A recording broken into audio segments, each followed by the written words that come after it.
श्वास लेते हुए गर्दन को ऊपर और धीरे धीरे श्वास छोड़ते हुए गर्दन को नीचे। एक और बार इसका अभ्यास करेंगे। धीरे धीरे श्वास लेते हुए गर्दन को ऊपर और श्वास छोड़ते हुए गर्दन को नीचे।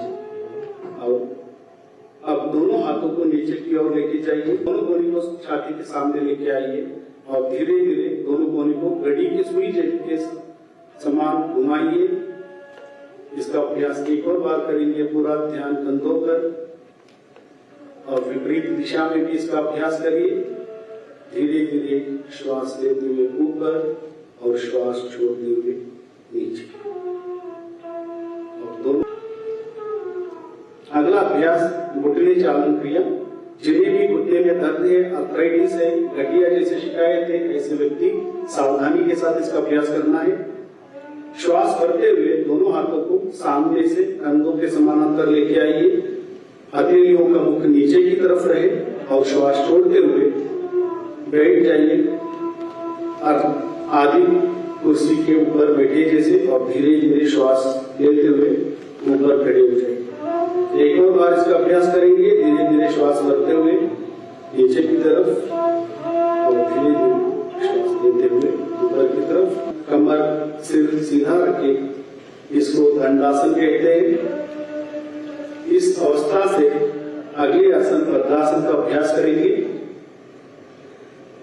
दंडासन की स्थिति से दोनों पैरों को एक साथ मोड़ते हुए दोनों तलवे को मिलाइए और पंजों को दोनों हाथों से पकड़िए। श्वास छोड़ते हुए एड़ियों को शरीर की तरफ खींचिए और घुटने को जमीन पर स्थापित करने का प्रयास कीजिए। और इस अवस्था में थोड़ी देर बने रहिए।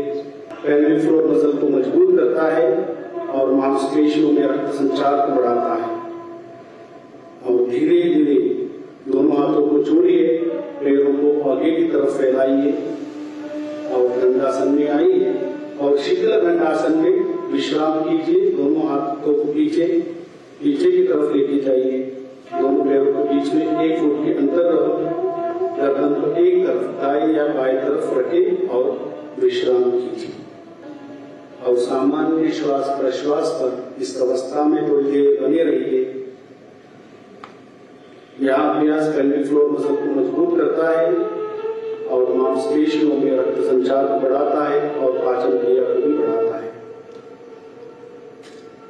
अगला आसन, यहीं से हम अर्धपुष्टासन का अभ्यास करेंगे। वज्रासन की स्थिति से धीरे धीरे घुटने पर खड़े हो जाइए।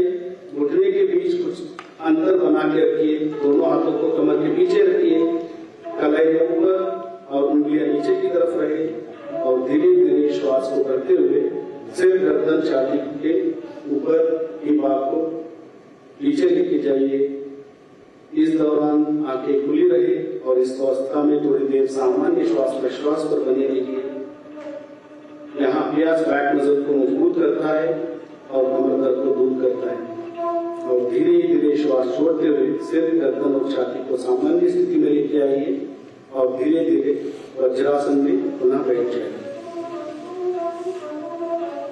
अगला अभ्यास शशकासन का अभ्यास करेंगे। वज्रासन की स्थिति से दोनों घुटनों को बाहर की तरफ खोले।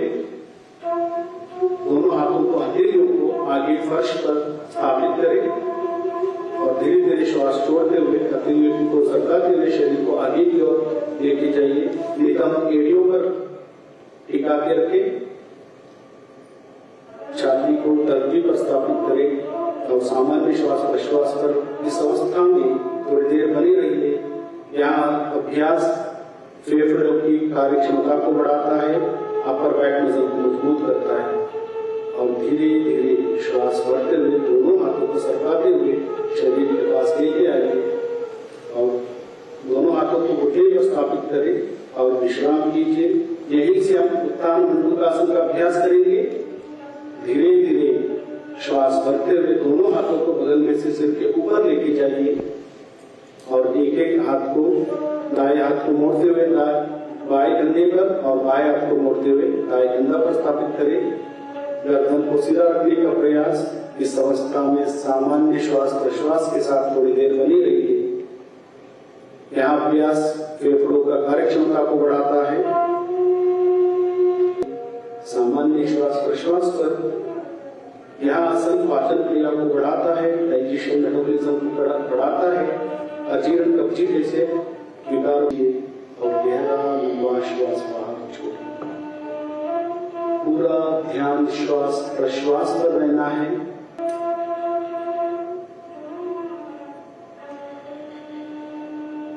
अब हम शांति के सद्भावना के मंत्र के साथ आज का अभ्यास समाप्त करेंगे। हम सब सुखी रहे, हम सब रोग मुक्त रहे, हम सबका जीवन मंगलमय रहे, कोई भी दुख का भागी ना बने। दोनों हथेलियों को घर्षण कीजिए, कोमलता से दोनों हथेलियों को चेहरे के ऊपर और आंखों पर स्पर्श कीजिए और धीरे धीरे पलकों को झपकाते हुए कोमलता से दोनों आंखों को खोलिए और सामान्य स्थिति में आइए। आप सभी का धन्यवाद। आपका दिन मंगलमय हो, योगमय हो। जय हिंद, जय भारत। सभी योग अभ्यासियों के लिए आप अपने मैट पे बैठे रहिए।